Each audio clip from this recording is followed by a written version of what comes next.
पाकिस्तान में गुज़िश्ता सदी की आखिरी 1.5 से 2 दहाइयों में आंख खोलने वाली नस्ल आजकल अजीब मखमसे में है। बचपन से लेकर लड़कपन तक के तमाम मामलात तकरीबन दुरुस्त अंदाज में चलते रहे। इन्हें जो बताया गया इसके खिलाफ इन तक कुछ भी ना पहुंचा। मसलन मुजाहिद और जिहाद का तसव्वुर जो दिया गया था, इसके सिवा कोई दलील इन तक ना पहुंची।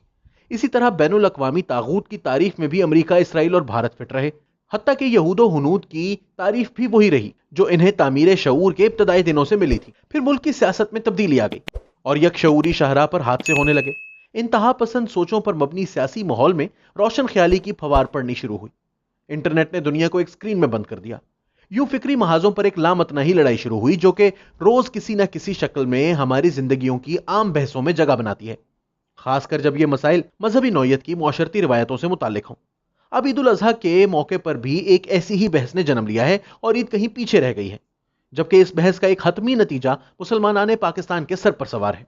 बहस कुछ यूं है कि सोशल मीडिया पर एक शख्स की जानिब से कुर्बानी का मुतबादिल नेक काम ढूंढने और बताने की कोशिश की गई और इसकी पोस्ट के मुताबिक वो इस बार कुर्बानी के लिए मुख्तस रकम की जगह पर एक वाटर कूलर अतिया करने का इरादा रखता है, जिसके बाद से इसके हक और मुखालिफत में दोनों कैंप सफारा हो गए और दलाइल की गोलाबारी शुरू।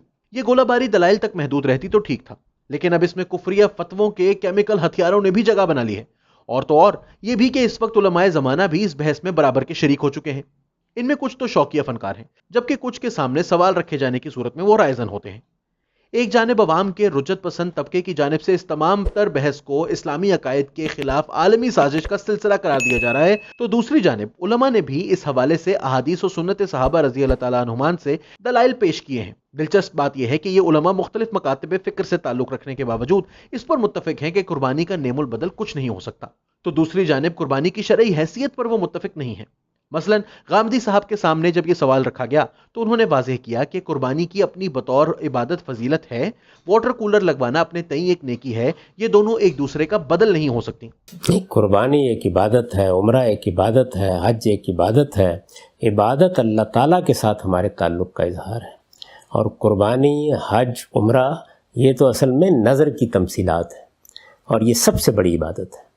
यानी जब मैं नमाज में खड़ा होता हूँ तो मैं अल्लाह ताला के साथ प्रस्तिश के ताल्लुक़ का इजहार करता हूँ, सजदा करता हूँ, रुकू करता हूँ। जब मैं रोज़ा रखता हूँ तो अल्लाह ताला के साथ इताअत के ताल्लुक़ का इजहार करता हूँ।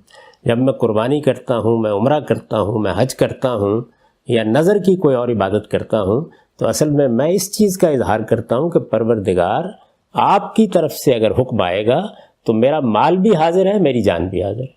जैसे ज़कात क्या है, वो भी नज़र है, वो माल की नज़र है, लेकिन यहाँ हम जान की नज़र पेश करते हैं, उसको एक तमसील में ढाल दिया गया है। तो कुर्बानी बहुत बड़ी इबादत है, कुर्बानी का कोई मुतबादिल नहीं है।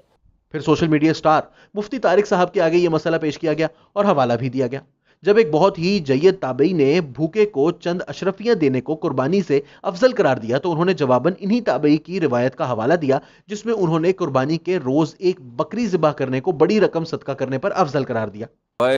ताहम मकबूल स्कॉलर इंजीनियर मोहम्मद अली मिर्जा के मुताबिक तो कुर्बानी वाजिब ही नहीं बल्कि सुन्नत मुक्कदा है। उन्होंने पहले 2 खुलफाए राशिदीन हजरत अबू बकर रजी अल्लाह तआला अन्हु और हजरत उमर फारूक रजी अल्लाह तआला अन्हु का हवाला देते हुए कहा कि ये दोनों इस्तिताअत के बावजूद भी कुर्बानी छोड़ देते थे कि कहीं इसे वाजिब ना समझ लिया जाए। तो अब क्यों हम इसको वाजिब नहीं समझते? वो दलील है सुनन अल कुबरा अल बहीकी में और मुसन्नफ अब्दुर रज़ाक में सही सनद के साथ कि सय्यदुना अबू बकर और उमर रदियल्लाहु ताला अन्हुमा दोनों खलीफातुल मुस्लिमीन बाज़ औक़ात जानबूझकर कुर्बानी छोड़ दिया करते थे, सिर्फ इसलिए कि कहीं लोग इसको वाजिब न समझ लें। समझने की बात यह है कि अब बदलती हुई दुनिया में जहां इंसान शऊरी इर्तिका की नई राहों पर गामजन है, वहां ऐसे सवालात इंसानी जहन लाजमी उठाएंगे। इंसानी सरिश्त को मद्देनजर रखते हुए और खासकर यूरोपीय निशात सानिया की तारीख को मद्देनजर रखें तो मजहब, फिर वो चाहे कोई भी मजहब हो, इसे इस किस्म के सवालात और बहसों का सामना रहा है और रहेगा। ऐसे में जरूरत इस अमर की है कि मजहबी शारहीन इनको सख्ती और गैर मंतकी अंदाज में रद्द करने की बजाय इन्हें मजहबी असास के साथ इनकॉर्पोरेट करने का इंतजाम करें। ऐसे में मजहब की जदीद तशरीहात की जरूरत होगी जिसको जदीद इंसान अपनी रूहानी जरूरियात का नुमाइंदा मजहबी नजरिया समझे, वरना इंसानी जिंदगी को आगे तो बढ़ना ही है। जो मुआशरती, तमद्दुनी, मुआशी, सियासी और कानूनी पहलू जिंदगी की दकियानूसी बेड़ियों से इसके आगे के सफर को लगाम देना चाहेंगे, तारीख का हिस्सा बन जाएंगे। اب بڑھتے ہوئے شہر، سکڑتا ہوا جدید رہائشی طرز تعمیر، نئی نسل کا غیر یقینی پن، دباؤ کا شکار معاشی حالات، تیزی سے تبدیل ہوتا ہوا خاندانی نظام اور سب سے بڑھ کر وقت کی قلت قربانی کی پوری رسم ذبیحہ کو شاید برداشت کرنے کے قابل نہ چھوڑے۔ ایسے میں کامیاب وہی مذہبی نظریہ ہوگا جو واٹر کولر، جو کہ بطور استعارہ استعمال کیا جا رہا ہے، کو ذبیحہ سے جوڑنے کا خوبصورت بندوبست کر سکے۔